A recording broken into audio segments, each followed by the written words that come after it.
Hi, everyone, and welcome to the White Rabbit Podcast. My name is Matt Kraus, coming to you from Bandırma, Turkey. My co-host, Alper Rosanes, would usually be coming to you from Barcelona, Spain, but he's not here today. He's traveling somewhere in the south of France.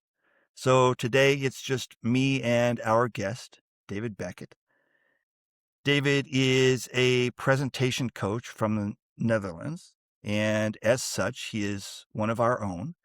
Not because we are from the Netherlands, which we are not, but because we are also presentation coaches. David specializes in a particular kind of presentation, the one that startups give to their customers and investors. So, David, say a quick hi to our listeners, and then I will tell them some more intro stuff. Sure. Hi. Very happy to be here. As Matt said, I'm David, and I love to help people to tell their story very short, long story short, and help them convince busy people. And so I met David via a mutual friend of ours, Martin Korpashek, who now lives in Istanbul. Martin told me about David and said, you have to talk to this guy. He's really interesting. And so I did. And I agree. It was indeed a very good introduction. And for that, I give a shout out to Martin. So thank you, Martin. And another thing that you should know about David is that he comes to us with a Toastmasters background. And as you know, Alper and I both have Toastmasters in our backgrounds too, and so does Martin. So there's a lot of Toastmasters going around today. So David, help me finish up this intro. Is there anything that you would like our listeners to know that I've not mentioned about you yet? Maybe two things. First, I've got a dual work history. I worked for a large company for 16 years. I worked for Canon, the camera and printing company, and I went from marketing assistant to a country director. So I Okay. spent a lot of time in a big company presenting and being pitched to as a member of the executive as time went on. And secondly, I've coached more than 3,000 startups, and they've raised some hundreds of millions. Actually, I just before this call saw that one of my startups in America just raised, believe it or not, 107 million seed fund, Wow. which is a bit Congratulations. unusual for a 107 million seed round, but Uh, it is what it is. That's uh, America for you. Yeah. So yes. so my teams are Okay. raising a lot of money, but it's not just about that. I'm helping them get the story straight and tell it in no time at all. Okay. Excellent. And David, before I forget, so tell our listeners if they want to get in touch with you after the podcast, where can they find Yes. you? Yeah, LinkedIn is a great place to find me. You'll find me pretty easily there, and best3minutes.com. And if you're looking for video, then you can just look for David Beckett on YouTube, and almost certainly you will find me as one of the first few hits on the search. Best3minutes.com is best, then number 3 and minutes.com. Okay. And today we are going to do a little something different. So, since Martin introduced us to David in the first place, we're going to let Martin and some of his startup pitch related colleagues drive the interview. Now, they're not here on the call with us today. So, what I asked them to do was to send us the questions that they would like to hear us ask David.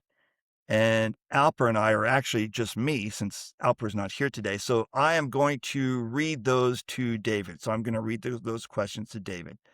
So, David, to start out, let's back up a bit and talk about the business of speaker coaching. So, no pitch decks yet, no investment pitches.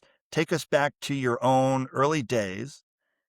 How did you get into the business of being a speaker coach?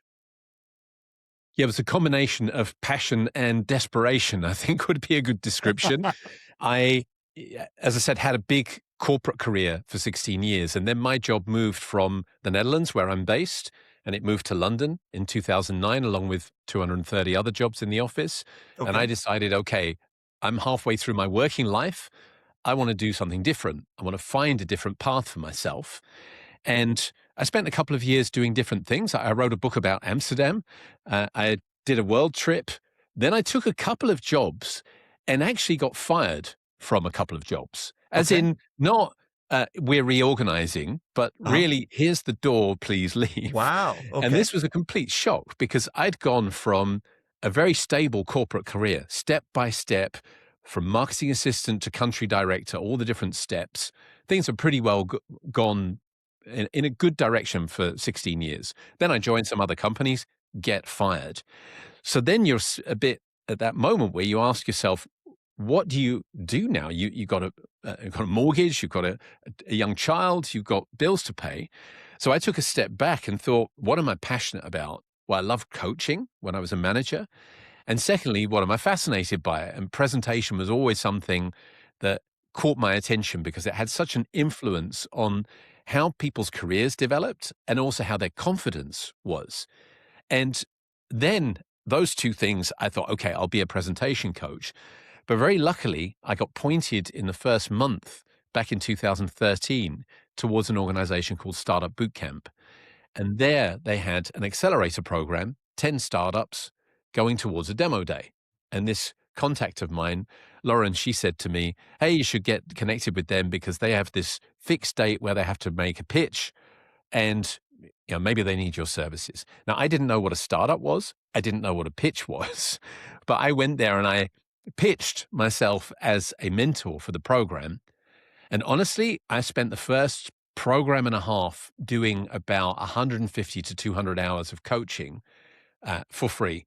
I just went there. I did workshops. I sat with the teams going through their pitch, brainstorming what they're doing, and also listening to a mentor, a guy called Patrick DeZeu, who unfortunately passed away a couple of years ago, but he was the genius on what was required for a final demo day pitch, a final pitch to investors.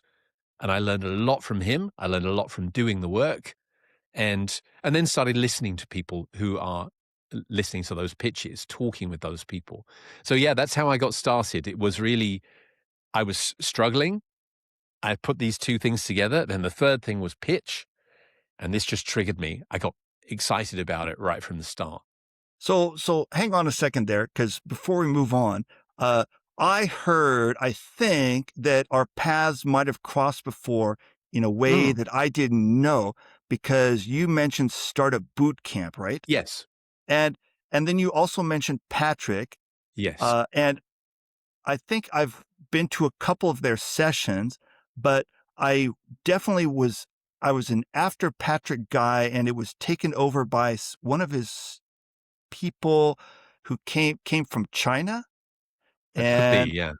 uh, I can't remember his name right now. I think it's, for some reason, I don't know. Maybe it's because I have Martin on the mind, but I think his name is Martin, but I don't know if I have that right. I'm not sure. I'm There were wondering if that was the various same thing. leaders in that period. Uh, Yeah.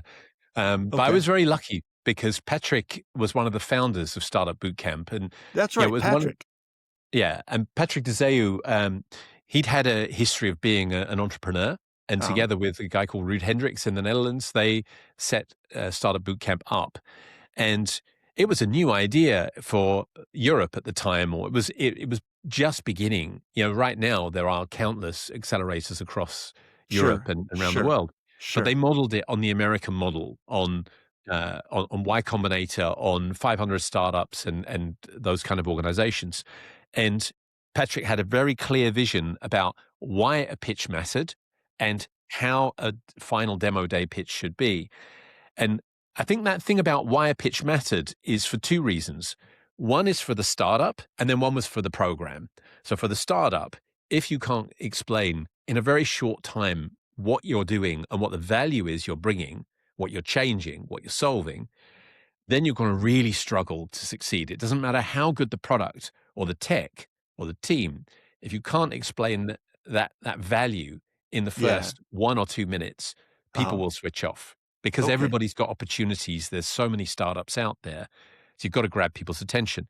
The other thing was, as a leader of Startup Bootcamp, he realized that people would judge the quality of the program based on the quality of the pitches, for better or for worse. The only real visible measure of whether the program itself was any good was when 10 startups would stand on stage and deliver their learnings and their development from the last 3 months. And then my job was to make sure that they did that pretty darn well.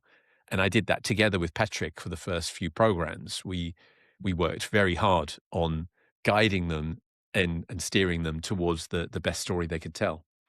This is an interesting angle that you're describing because the entry into presentation coaching that I'm much more familiar with, Yes. both through myself and through seeing other people get into it, is that they'll start out kind of general. They'll start out with, let's say, for example, uh, they might have the corporate background that you described, not with Canon, but some other big company that everybody knows. Uh, so then at some point they stumble on a Toastmasters meeting and they're very generalists. And then at some point they're like, hey, I can get paid for this and, paid for coaching speaking. And so they do that. And then 5 or 10 years later, they are pitch coaches and they just kind of learned the business through survival, basically. Whereas you come in and you are already from day one, you are already occupying that niche of being a pitch coach. It's an interesting angle, interesting entry point. Yeah, and honestly, I would love to say this was a completely planned, extremely intelligent decision on my part, Uh, and it wasn't. It was luck. I had presentation uh, and coaching as two things that I love doing, that I would love being involved in. But because I got connected with Startup Bootcamp, and then I went there and I saw the way that those pitches were being done, that triggered me. So what I've been used to for 16 years and actually doing business for longer than that, at Canon, the typical presentation was the classic, right? mm, The 9 bullet point agenda, the sure. long introduction, yeah, you know the story. And finally, if you're lucky, after about 30 minutes, you might find out the value of what they're proposing. Yeah. And, and 20, 30, 40 people or anything up to that number listening and all of that time being wasted. Then you go to a startup bootcamp pitch and it's, hi, this is who we are. This is what we do. We're dealing with the multi-billion problem of such and such. We've already got a product that's proven in the market. I'm going to tell you why these customers love us. Uh, Okay, I want to be part of that, was my uh, first reaction. When I yeah. started researching the pitches from the first program, I was on the second program at Startup Bootcamp Amsterdam. I watched all the pitches from the first program's demo day, and I thought, this is what I want to be part of. There's something really exciting about this because we completely flip the script. You turn it upside down and tell the Yeah. value right up front. Uh-huh. And you can see the impact it has on people because as soon as they see, oh, you're succeeding, you're solving this problem, that problem's huge, you've already got a product that's out there that's being tested. Okay, tell me more. I want to know more. And that was Patrick's influence as well. I can remember him sitting there. We used to have these weekly meetings with the startup. We would all have Google Docs open, and there would be the pitch script. And Patrick would go through it with a verbal flamethrower. This is wrong. This is too long. We've got to cut this. You need to add this. You have to have something exciting. And then every 30 seconds, I want something that makes me want something new. Every 30 seconds. This takes too long on this slide. This opening, it's not catching my attention. This closing is loose. All these things. I learned so many things from those meetings. And whilst I've spent, these 13 years, I've done nearly 1,300 workshops now, pitch workshops. So I'm refining and improving the tools, but ultimately the base was built in those meetings, learning from a master about how you communicate the value of what you do. It w originally, I had some more questions for you about Yeah. the business of speaker coaching, Mm. but the things that you have been mentioning just now make me want to brush those aside and just jump right into the let's talk about presentation subject. So let's do that. Yeah. Let's just brush the business of speaker coaching aside. And I have I want I have oh, go one ahead. thing though, Matt, sorry to interrupt. I Uh-huh. have one thing to say about the business of speaker coaching. Okay. Let's go on. And I think this really matters. Sure. What I learned very early on, because when I started, we were really struggling for money. I had a big mortgage from my previous corporate life where I was living a life of a high salary. Then Sure. suddenly I'm building a business from nowhere, doing a lot Yeah. of free work. Uh-huh. There was periods when we were very close to running out of money. And what I used to say to my wife when things were really tough is salvation is in the quality of the work. If I just make sure this person, these people in front of me are better at doing this one thing that I'm trying to help them with, if Uh-huh. I can do that, everything else will be fine. If I just consistently keep making this person in front of me better and keep learning from every experience, helping them with stuff, see the result, see what the reactions are, and keep that Mm. recycling, then, that was the heart and soul. I was just really laser focused and still am every day on helping people to tell that story in no time at all. And I think for anybody who's building business, we need a lot of tools. We need website, we need LinkedIn, we need, great workshop and frameworks, all those things. But Uh-huh. just finally, super focused on making that person better. That's the most important thing of anything. Yeah, and with the feedback loop on, making that person better would be really fast Yes. in your line of work because, the idea of whether you're raising $1 million or $50 million or $100 million or whatever you're raising, it's gonna change your life. Uh, Yes. there are a gazillion people who are, crashing on their buddy's couch and they have a great idea for some phone app and boy, they're gonna be millionaires tomorrow, but actually you're in the business of monetizing that idea. And the Yeah, helping feedback them loop do is that. really fast on that or yeah, helping them monetize their idea. Yeah. And I think that feedback loop is something that really matters as well. And it goes in two different ways. So, firstly, is that I think the best part of my job is, and I think for any presentation coach, you see the result. So you do work with people, with an individual or a team or a group of teams. Then, especially in startup world, you have a demo day where the teams that you've worked with, they will pitch. Quite often you'll see videos or you'll be there at the event. And you can see when I gave this piece of advice or I suggested change the script to be this or open with that or whatever, and you can see what the outcome is. You can see the results from people, and you can also hear it afterwards. You can talk to the people who were in the audience. What did you like? What didn't you like? So this is the second feedback loop.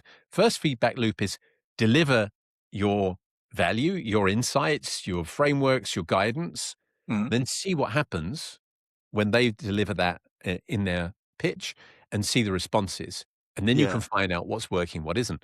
But the other key thing is in the early days, what I did was go to all the network events that Startup Bootcamp arranged. They would have like a investor sneak preview or meet the customer, meet the VC, and so on. And they had various sponsors from companies. And I would go there, go to the event, watch the pitches, and then afterwards I'd go to different characters in the audience, a VC or somebody working in a big company, and I go to them. Hey, how did you like the pitches? Which was the one that stood out? Why did it stand out for you? What did you Mm. miss most from the others? What was it that makes the difference for you to think, oh, maybe this is somebody I need to talk to?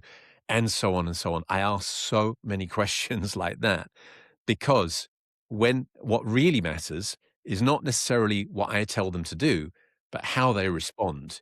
What is it Yeah. that they're looking for from these people who are pitching? So that feedback loop works in those two ways. And let's dig into some of those responses a little bit. Yeah. Let's dig into those responses. So after the pitches, so you're going to some of the VCs and you're asking them, what did you like about that pitch? What did you not like about that pitch, et cetera, et Yes. cetera. So what were some of the things that you were hearing? Classic things are, for example, I want to see the passion in the eyes of the entrepreneur. Okay. This was Mm, most often the first thing that they mentioned.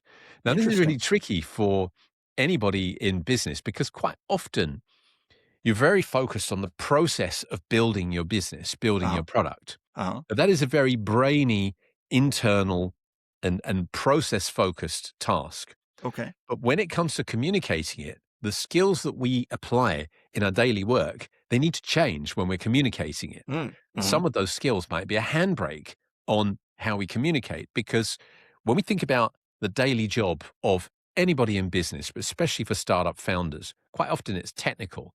So it's process oriented, step Yeah. by step, detail by detail. Yeah. Accuracy is really important. When Uh-huh. it comes to a pitch, we don't have time for every detail. You might have Okay. 3 minutes. That's Sure. 450 words. Uh, So I think that then if you think of that point that the VC is saying, one of the first things that they mention is, I want to see the passion in the eyes of the entrepreneur. But what the entrepreneurs want to talk about is, here's my product. yeah. Now, how do you balance those two things? Well, of course, you've then got to go a bit further. What does it mean? What are they looking for? Then, when you delve a little bit further, the second thing that they always come with is either they thought the problem was really clearly pitched or it wasn't. Okay. Uh-huh. And this is very digital. If it's clear for them, is there a real problem? And is it big? And secondly, if it's not clear, if it's unspecific, it's not a big problem.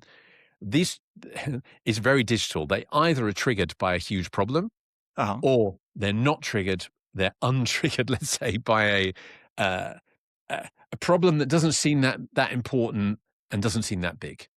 So Yeah. a huge unsolved problem is one of the most important things for them. Passion and huge unsolved problem. So I've got a couple questions for you at this point. Actually, I Mm, have a gazillion questions for you, but I'm, sure. I'm trying to narrow it down to two.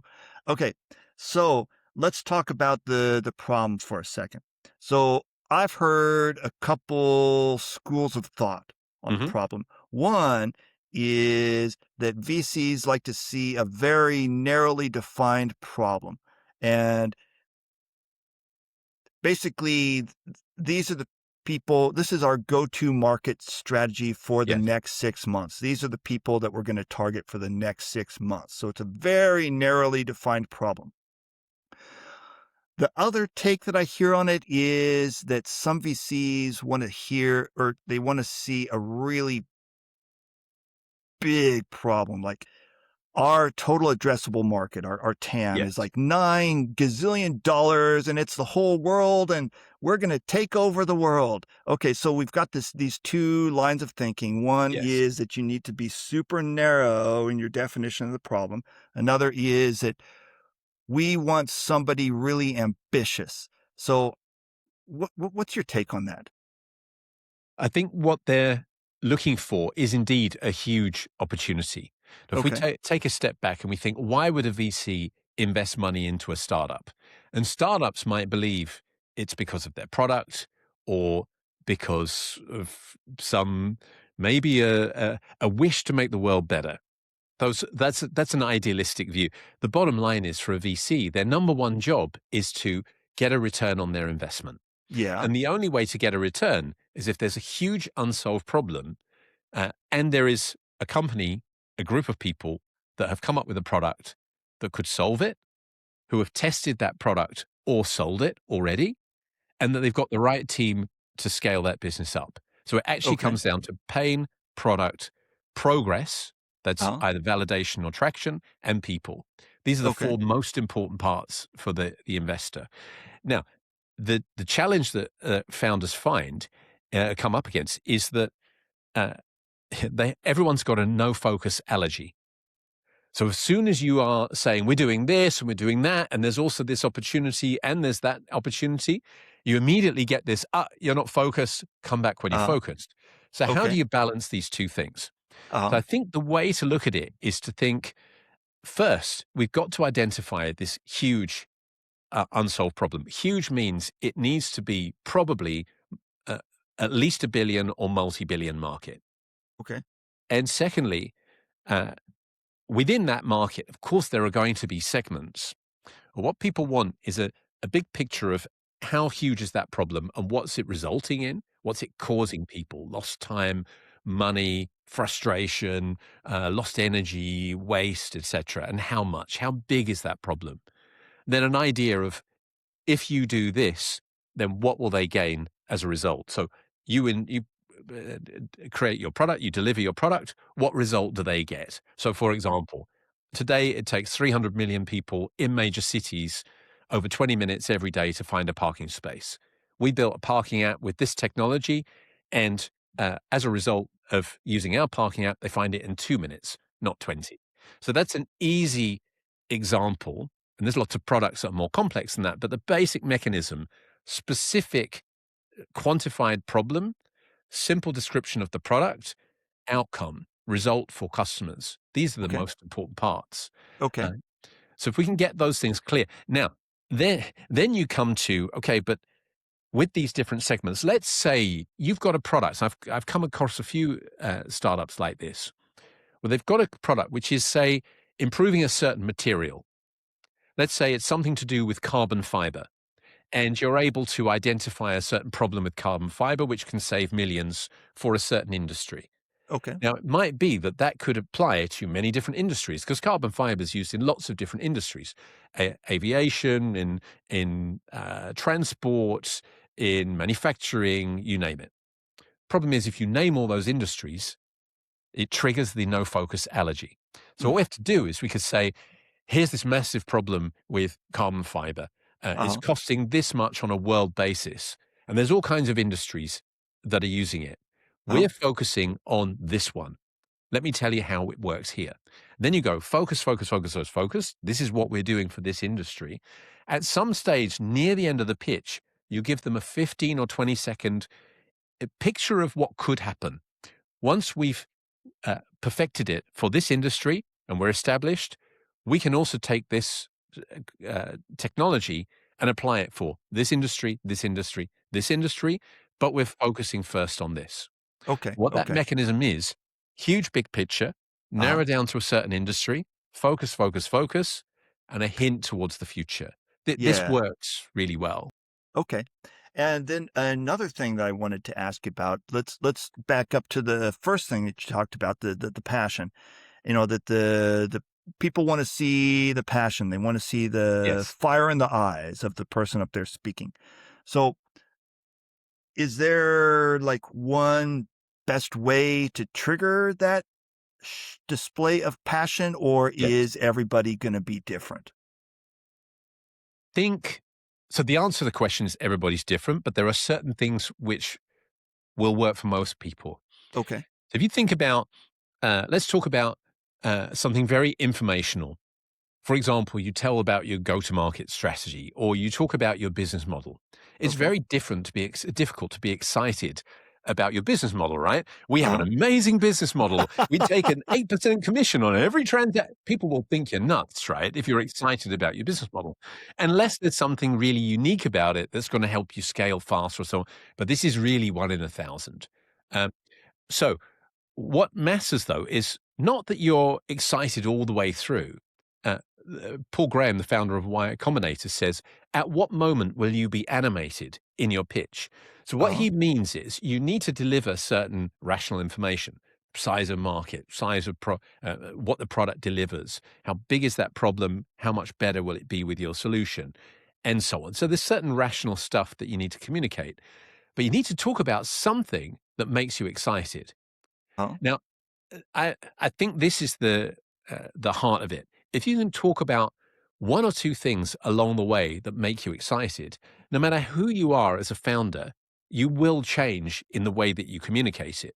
So, for example, if you talk about feedback from a customer, like one of the reasons customers love it is because, and a customer just last week told me, and if that's a genuine story, you cannot tell that story without smiling.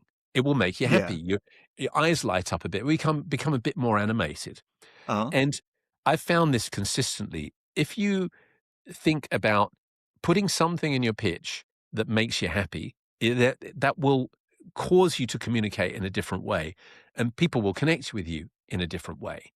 Now, Uh-huh. some people have that kind of, hey, how you doing? We've got an amazing story for you kind of character, Uh-huh. but the majority of speakers just don't. Uh-huh. We're people who are working on a product or a business to try and solve a problem, and Sure. it's very detail oriented. We just need to Sure. get our head up, take a Uh-huh. look around, take a step back, and think, what makes me happy? Why am I doing this? Uh-huh. Now, the ideal situation is that you've got a personal reason for doing the business. And if that happens, if that is the reason why you started, probably that's a good place to start. because then you'll talk about your own problem. Yeah. So, uh, talking about what you're excited about and talking about why you started the business can be a really good way to express that excitement. But not every founder has that. So even if it's not your own problem that you're solving or your own uh, kind of personal motivation for why you started the company, you still need to look at what is it that makes me excited about either the product, what the result is for customers, what's been the best moment or the biggest breakthrough along the way. Find something that excites you, makes you happy, and that Uh, then it will start to communicate in a different way. okay. And before we wrap up for the day, so I've got one more thing that I wanted to ask you about, and that is behind you. You have a sign that says "Long story short." Yes. And as a fellow presentation trainer, I love that sign. I think that's a great sign.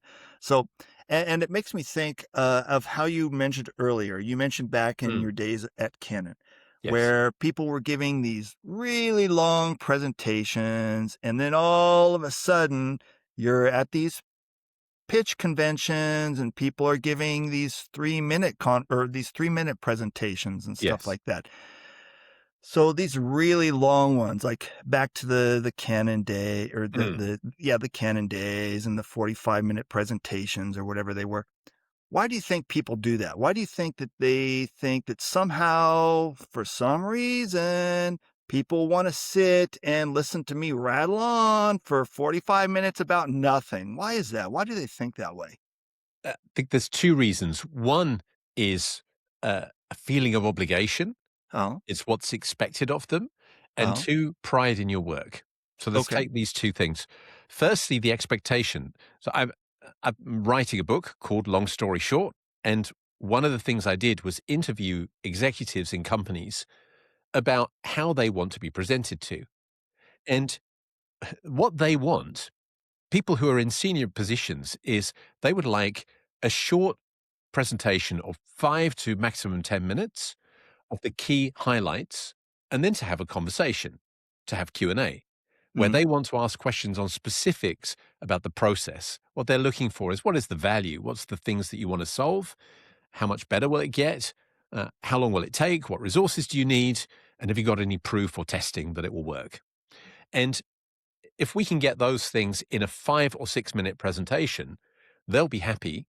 And then they want to ask questions. Then I've asked them, why does this not happen? And somebody, again, a senior executive, head of legal in a big international company, said to me, people who are presenting to leadership or a lot of different presentation situations feel that it is a very formal moment. It's extremely important for the person presenting. So it's the highlight of their day. They feel they need to follow the rules. Then you look at the person who's receiving that presentation. It's a very non-formal moment. It's one of mm, their meetings. They're yeah. receiving lots of meetings, especially for executive people. They're being pitched to and presented to all the time. So this gap between the two creates a lot of difficulty, actually, because the people presenting feel this obligation to do the 9 bullet point agenda slide, to present their research, Mm, explain the background to the project, and then explain what they do. But actually, what the people listening really want is, what problem are you solving? What is going wrong today? What will get better tomorrow? What do you need to make it happen once you've made your proposition? And how long will it take? What testing have you done? These are the things that they're looking for. And they're really not looking for the detail. They're looking for the headlines. They want the essentials. And then they want to be able to ask questions. And of course, you need the backup material to be able to answer those questions. mm, Now, uh, that is one reason, this gap between what's expected and what we feel obliged to deliver. okay. And then the second thing, again, this was from the head of legal. He said, my people are very proud of their work. So if they've prepared 20 slides, they're going to deliver it because they've Mm, taken the time to work on it. And I think that's something that I remember myself. I felt like, okay, I've got a meeting with the big boss. I want to show how much work I've put into this.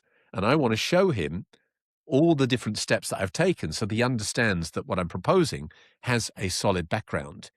But my pride in my work is important in doing the work, but it's irrelevant when it comes to the presentation. We Yeah. just want an outcome. So I think these are the big reasons why it goes wrong. A lot to do with the gap of what people being presented to expect and what people presenting think they're expected to do. I'm going to put that into my own words, and then Mm, you tell me what you think about that. You tell me what you think about my take on it. So it sounds to me like what you're describing is in order to get out of that mindset, in order to get out of the 45-minute presentation mindset, in order to get out of that mindset, you need a very zen state. You need because you need to fall out of love with the idea that I put a lot of work into this. I did this. I did that. I did this. I put a lot of work into this. I am the most important person in the room, and I really need to stand in front of you and talk about this thing for 45 minutes. And all of a sudden, or on the other end of the spectrum, in these pitch presentations, you're taking your life's work, which is also equally important, yes, and you're distilling it into 3 minutes.